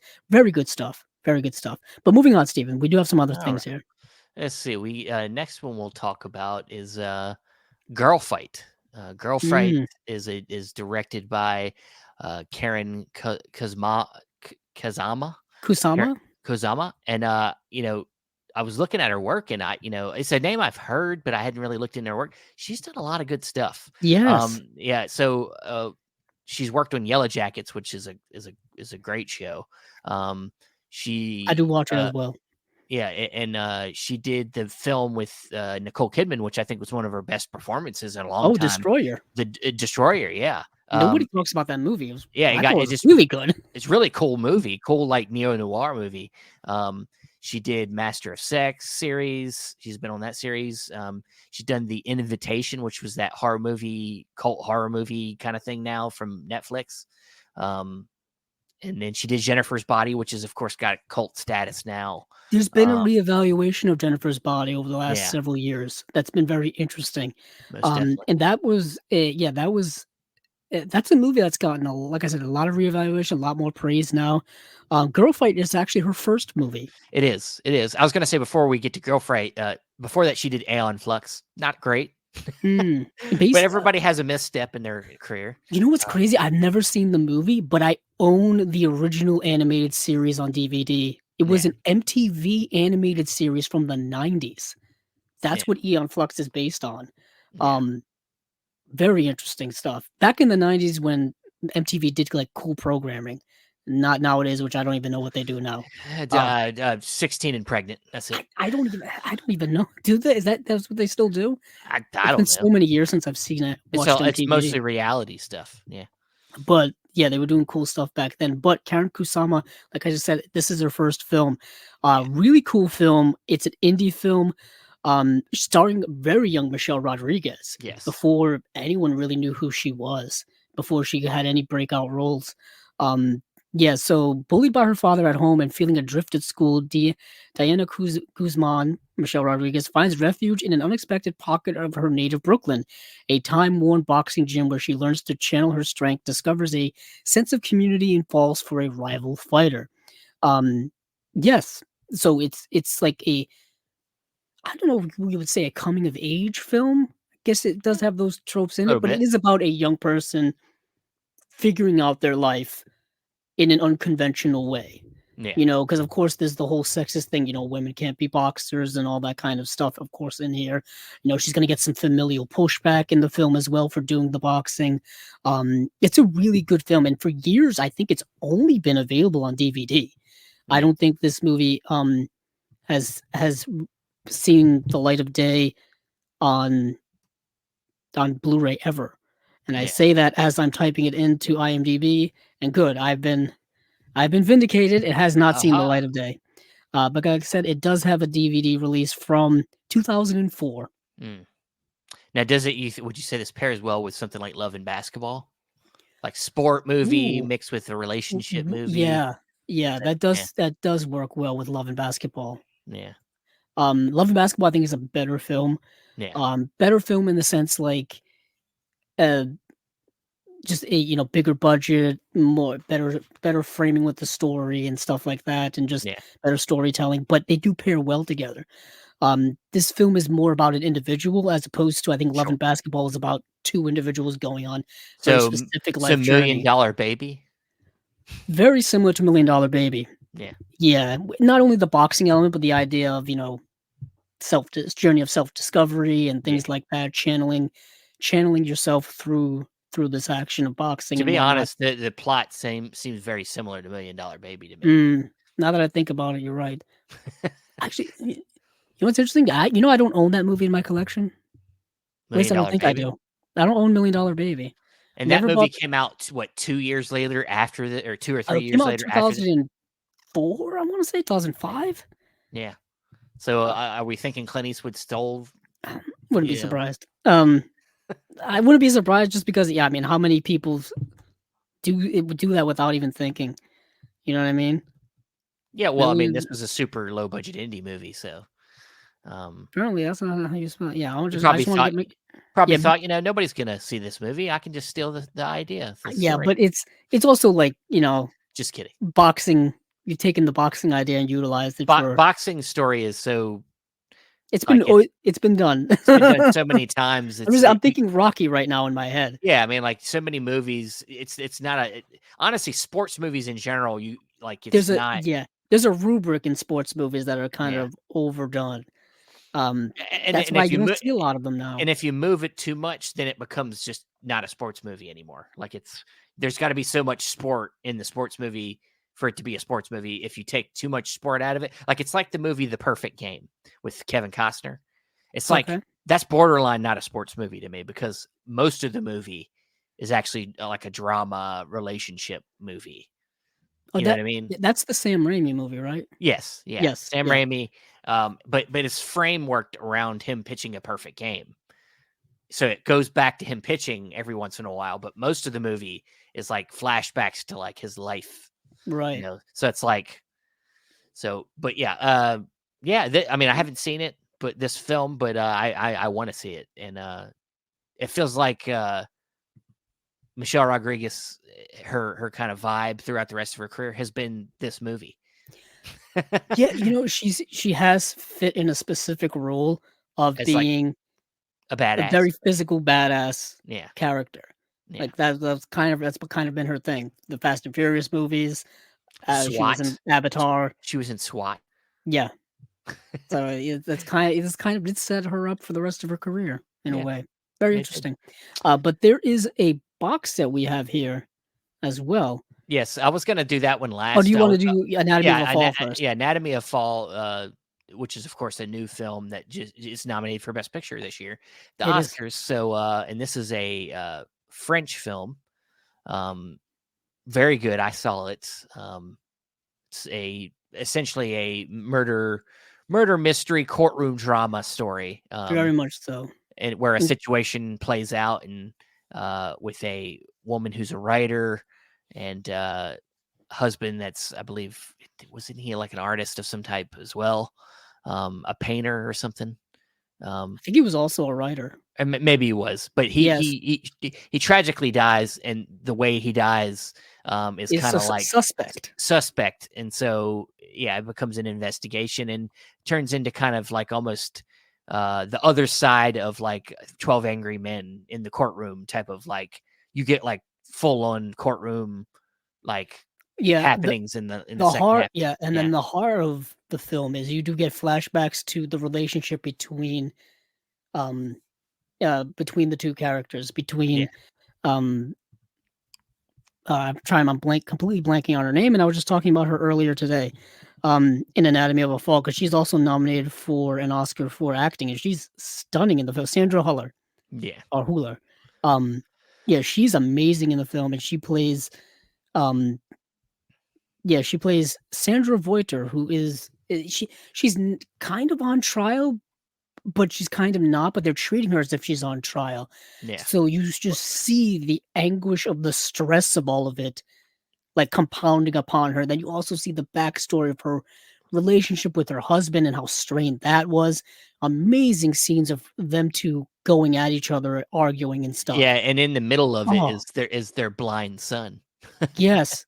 And once again, it's one of those stories where kind of plucked out of real life, where the child is caught in the middle of the chaos. Yeah. He's amazing in the film as well. Yeah. The dog, there's a dog in the movie, and the dog is going around doing like a press tour now at places, and it's amazing. Letterboxd just posted an interview they did of him where Letterboxd always asks people what their 4 favorite movies are. So they asked the dog what his 4 favorite movies are. And it's very fascinating. One of them is Best in Show, the Christopher Guest film, of course. Of course. Of course. Just incredible stuff. Air Bud in there. I don't know. I retweeted it out on my Twitter. How about Dog Eats Man? It was very specific films. Specific in that I think it was films that Sandra Huller was in, coincidentally. Wow, yeah, this website is absolute trash now, Steven. Wow. Yeah, so I'm trying to get to my profile so I can see what I've been doing, and they're just like, no, I can't do it. Oh, there it is. Because I'm clicking on my profile picture on Twitter, and it's not taking me to my profile. Maybe your computer's trash. Oh, probably. Or maybe your internet's trash. Jeez. They really did this. Okay. Yeah, what a website that went completely into the dump. Twitter/X. But yeah, so Anatomy of a Murder is a great film.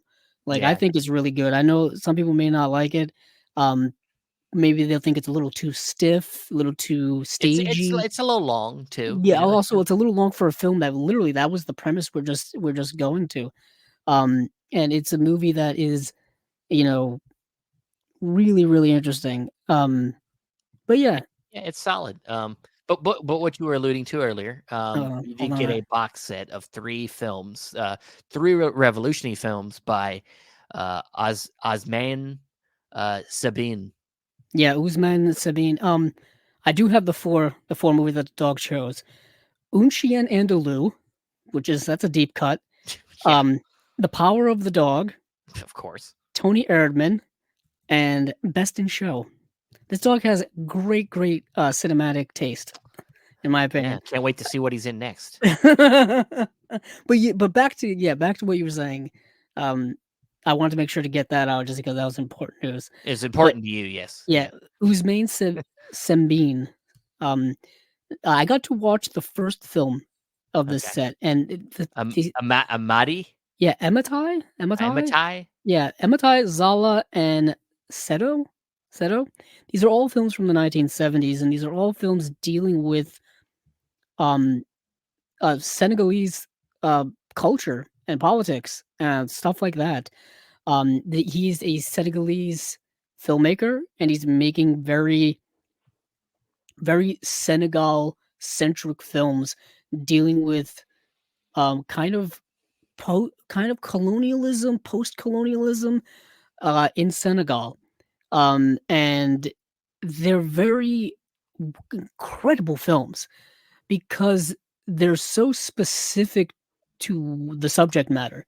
Yeah. Like, you don't even have to be specifically politically inclined or historically inclined. It does help, but you don't have to be to kind of understand what's going on. Yeah. The films are very raw and very guerrilla style when it comes to how they're made, and um, Well, just I would assume interesting. even if you don't know what's necessarily going on in the context, it probably by watching this film makes you want to investigate, Yeah, you it know. makes you at least because they're shot like almost documentary style. Yeah. Specifically, the first film, specifically Amatai, seems like a documentary at times, in my I mean, opinion. it makes me think about like something like Battle of Yeah, Algiers, Battle of Algiers. you know, like that It's made me want to investigate that well, situation ironically, I think it was made with around the a same few time. years around the same time. Yeah. I think Battle of Algiers may have been in the 60s and this was early 70s, but it's covering similar things like colonialism, fighting back against colonialism, the long-standing effects of colonialism, and then keep in mind we're talking only like 50 years ago, 60 years ago that these movies were made. So yeah, having blazed a trail for African filmmakers to tell their own stories on screen, Senegalese auteur Ousmane Sembene took his career-long project to unlock cinema's potential as a vehicle for social change in increasingly urgent and provocative directions in the 1970s. Searing critiques of colonialism, political corruption, patriarchal arrogance, and religious indoctrination, his 3 features from this decade, the radical call to resistance Amate, the wickedly subversive satire Zala, and the controversial historical epic Seru confirmed his standing as a fearless truth teller for whom the camera was the ultimate weapon in the fight against oppression in all forms. Which I think we've seen that happen in cinema forever. Oh yeah. I One of the things that kind of baffles my mind, I think comes up a lot, is people kind of kicking back against the idea that movies can be political. You know what I mean? Or movies can be depicting political things. Like there's this whole like thing now where people don't want to see that in their movies, or people think it's a negative thing or something like that. It's a whole big Hey, cultural war let we're me let you fighting. know, guys. All movies are political. Almost anything In is some political. way, they're all saying a message. Well, there and you can make anything political if you Really, want. you can. Yeah. I think anything that has some type of message is political in quotes. Political in the sense like it's trying to tell you something or tell something, Yeah. whether it be a political thing. Like it's like, a It's movie doesn't have if to it's be got a talking about like if it's got a the point of view of economics. some kind, it's Yeah, you know. there's always something going on in a movie. Movies. for the most part, there are some movies that are just pure entertainment. You know what I mean? That just don't have any message at all. Not a lot of them do, though, in my opinion. Even the ones that look like they do, probably, don't. You know what I mean? Like even like sci-fi movies, there's always like a bent on like, saying like, too much science is bad science, or for example, Jurassic Park. You may look at it just a dinosaur movie, but no, it's a movie where like we probably shouldn't be cloning things that are long extinct because bad things are going to happen. You know what I mean? It's the old island it's of the Dr. Moreau. overstepping of using technology. The overstepping of science into nature and the negative effects of that. That's a political thing. Yeah. So even something like that, which we remember with such nostalgic eyes of like T-Rexes running around, actually does have a deeper message going on in there. But these films are very much political, very much in that way. And I did want to bring up that it isn't the first time that this director has been in the Criterion Closet. He also directed the film Black Girl, which also has a Blu-ray release. That movie is very good. Yeah. Awesome. Yeah, I didn't even know that connection. That's cool. This is going to have not a ton of features, but I think, it's got a making of documentary from 1981. So that's obviously going to be really informative. And then there's a new conversation with the founder and executive director of African Film Festival and film writer Amy Saul. So, yeah, I mean, it looks like it's something that will be a great discovery. And I think this will be also a nice companion piece to the World Cinema Project box sets. Yeah. That have been put out, because it feels like it's very much in that it would fit in those. Yeah. I wasn't sure if these had come from there or not. I didn't really look, but we know that some of the African films, what's the one African film got its own release. Is it Tukibuki? Tukibuki, yeah. So yeah, that's cool. Love it. It's a good slate from Criterion. I like it. It is a good slate. It's a nice mix of upgrades with new stuff. Yeah. Before we get to Indicator, there is one Severin film I do want to talk about. Lola, yes. So this was so Severin did announce 3 films. They announced Lola, Hotspur, and The Scavengers. And Lola was the one that was the most intriguing to me. So this is the one I concentrated on the most. It's a newer film. I think that was what really grabbed me, because typically Severin doesn't put out like brand new stuff. Maybe I'm just fudging the lines there. But Lola is a movie very unique. Are you talking about the Birdemic films? Are pretty new. Kind of. And the third one was like almost like completely new when it got put in that set. I think you're right. Yeah, now that I'm thinking that. If you want to call them movies. Yeah, of course they also put out, that documentary that's in the All the Haunts Be Ours set was a brand new movie at the time. Oh, sure. But in general, they put out a lot of catalog stuff. Yeah. Don't ask me why Jess Franco is just running through my head right now, because he is. Because it's what you think of when you think of Severin. That's true. But I'm sure David Gregory will love that. But Lola in 2022, which is rather recent. So this is an alternate history mixed with some sci-fi elements. So you got me there. I'm a history buff and I like science fiction. You combine the two, you got my attention. So Viva Vendetta. Yes, yeah, kind of, very much so. So this movie is also dealing with some time travel as well, which is something that also kind of gets me going a little bit. The movie is only about I think 79 minutes long. It's an hour and 19 minutes, which is 79 minutes. So in 1940, Thom and Mars have built a machine, Lola, that can intercept radio and TV broadcasts from the future, unknown to them, sharing these broadcasts, the devastating changes it will have on the future of the world, but to them, but this is completely written in garbage English. So yeah, Stephen, you gotta read what it says on IMDb. It's not a complete sentence. So what happens in the film is they build this machine called Lola, and it's got a TV screen in front of it. And they can kind of turn some knobs, turn some things, and they can see broadcasts from the future, TV broadcasts and stuff like that. Like they'll watch David Bowie on like late night TV performing, and they'll like dance around to it and love David Bowie. But what happens is they can also see what's going to happen during World War II. So they start working with the British government, telling them this is where the Germans are going to attack. This is what's going to happen. And then England can kind of plan their military strategy around that. But as we know with time travel movies, or when you mess with time in any way, things can get wonky. You know what I mean? Things can change. You can mess with the fabric of time. You can mess with the fabric or the flow of events that are going to occur. And that's what ends up happening. And as we've seen in other sci-fi films, things don't go so well when those things happen. So, and it's very interesting because you see how when you think of World War II, good guys versus bad guys, you know what I mean? What happens if we had the advantage to beat the bad guys? You would think that that would be great. You would think that that would make history so much better. You beat the Nazis faster and less loss of life, all this kind of stuff. Well, what happens if you do that, but then something else happens to counteract the goodness, you know? So it becomes like a morality game, and then all kinds of things start happening. Really fascinating movie. A lot going on in 79 minutes, but I like the premise of it. And the way in which it's shot like a found footage film from the 40s. Like somebody unearthed some canisters of this film from the 40s in a barn somewhere or an attic somewhere. So when you're watching the movie, you get like the beat up version of what a 1940s film reel would look like. You get the scratches and the cigarette burns and all this kind of stuff. So whatever went into the production of the movie to make it look aesthetically like that is also pretty damn cool in my opinion. So yeah, this is a fascinating movie. I really dug it. That's why I decided to kind of pick it out and talk about it. Yeah, really interesting movie. That's the way I would sell it to people like that.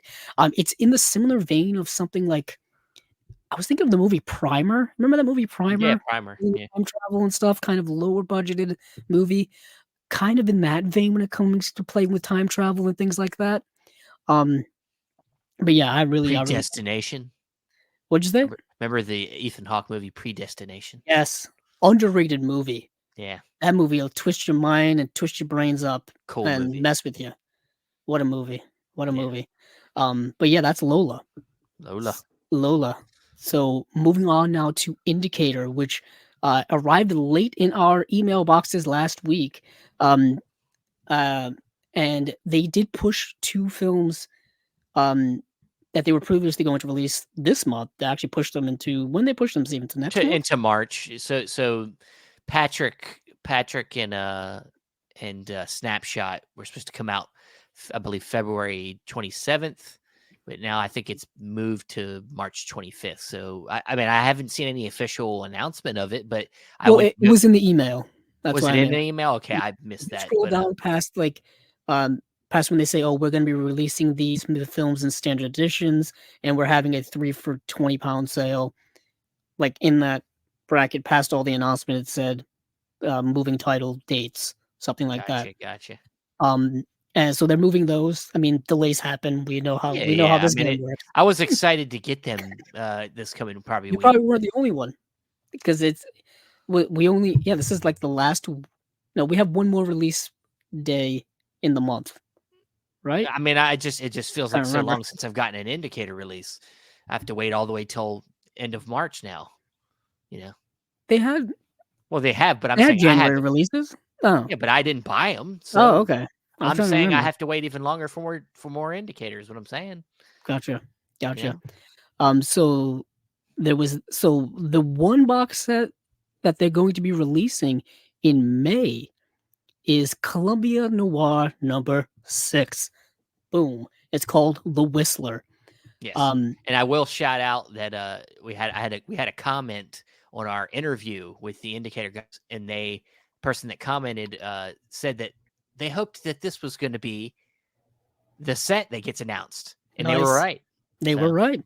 Yeah. And I did, if I remember, my mind's a little foggy these days. I did ask if we were going to get any more Noir sets, Columbia Noir. And they said that there was something coming, and this must be it. This is an 8-film box set. 8. And you'll be wondering, why are there 8 films in here? Well, because there are 8 Whistler films. Well, okay. And they're all an hour long. The longest Whistler film is like 66 minutes long. You can find all of these right now on YouTube. because that's where I watched all of them. And they're all up there, and they're in okay quality on there, kind of DVD-esque, not quite public domain, poor quality, but just kind of unremastered DVD quality, I would say. Perfectly watchable on there, but these are, of course, probably going to be so much better in quality than those are. And the Whistler is interesting because like I said, I watched all 8 of these, so I kind of just went down the Whistler track. I initially was only going to watch a couple of them just to get the taste of it so I could talk about it here. And then I ended up falling. I ended up falling far. Hey, it was like it's good. It was like the old Pringles commercials. Once you pop, the fun don't stop. That was their slogan. Oh, Jesus. And once I popped the Whistler container, I couldn't stop. But so these are adaptations. Not adaptations, but the Whistler was a radio drama series that was on the radio from 1942 to 1954, and at the time, I'm assuming Columbia Pictures, I think, owned the rights, and they decided to make movies. And Harry Cohn, who was the head of Columbia Pictures, I believe, in the 1940s, decided to hire or give the movie to the one and only William Castle. William Castle, who, of course, we know went on to make some great gimmicky-esque films later on. The Tingler. Of course, the Tingler and stuff like that, and Sardonicus and all those cool stuff. Indicator has 2 box sets of those available now. Or I think they may be built out of print at this point. But you could probably I believe they're standard editions of the releases, though. I believe. But either way, I wasn't aware that William Castle had made a good portion of these movies. Yeah. Like I said, there's 8 films, and I think he directed. Looks like 1, 2, 3, 4 of them. Yeah. I know he directed the first 2 and then took 1 off and then directed, I think, another 2 after that. And the movies are The Whistler, The Mark of the Whistler, The Power of the Whistler, Voice of the Whistler, Mysterious Intruder, Secret of the Whistler, The 13th Hour, and then Return of the Whistler. And the way in which I would describe these movies to people is think of Alfred Hitchcock Presents combined with film noir. Yeah. It's an anthology movie series. It's not serialized in any way, but you do see kind of the same actors in most of the films who play different roles from the previous film. One of the ones is Richard Dix. He's kind of the main guy, the main actor who was in 7 out of 8 of the films, and he's usually the main character that the story revolves around, whatever that story may be. Murder mystery, whatever the case is, but they're all film noirs. So it was fascinating to me to see kind of what a television series would be before TV was really a thing, because in the 40s TVs didn't exist. Coincidentally, in 1954 they made a Whistler TV series that ran for 39 episodes. So it was this was a precursor to that. Yeah. And this was a precursor to things that we would see later on that would be anthology series. I'm thinking like Columbo, I'm thinking of things like that. Like I just said, like a Twilight Zone. Even Alfred Hitchcock Presents, which would come out in the 1950s. Really cool stuff. Not every film is great. I don't think any of them are particularly amazing work, but you're getting a very condensed, focused story in an hour-long time frame. Mm-hmm. And there's always, a setup, a middle, and an end. And the ending is usually rather abrupt, and they kind of have to like rush things to get to a certain to get to a specific conclusion. But they always get there, and it's a quick, breezy watch each film. None of them I think are terrible, but none of them I think are really amazing. Maybe other than like the first one. But you may be wondering, who is the Whistler? Well, the Whistler's not really a character. He's kind of just the narrator of the story. He shows up at the beginning. It's just this shadowy figure wearing a hat, like a wide-brimmed hat and a trench coat. You never see his face, and it's always like the same guy doing the voice narration, and he's just setting things up. So he's just setting up the show, and then he closes. He's like the Alfred Hitchcock of Alfred Hitchcock Presents. Exactly. That's what Yeah. made me think of Alfred Hitchcock. Yeah. And he just like sets it up and then closes it out. Yeah. And some of the films that he will interject a little bit. Like he will say, "Oh, this guy's in bit of an issue now." Who's the character in? I think it's in the Marvel universe, like the Watcher or like the Watcher like, now. Yeah, you know, he's like just kind of watching the story play out and then involving himself when he wants to, you know, kind of thing. Kind of, yeah. That's kind of just watching what's going on. That's what the Whistler does. Yeah. And so obviously it played very well on the radio. Because you got this guy with this very distinct voice, and it kind of works on screen as well, kind of, you know, structuring the framework for each of these movies. I really, really enjoyed this a lot. I can't wait to get this box set just to dig into what the special features would be, because I'm really curious as to the legacy or the history of the Whistler series or franchise or whatever the case may be, because I knew nothing about it when it came to these movies. And yeah, it looks like we're getting audio commentaries here, as we usually get. Kim Newman showing up in a bunch of things. Yeah, there's all kinds of really cool extra features on here. Of course, an exclusive 120-page book as well.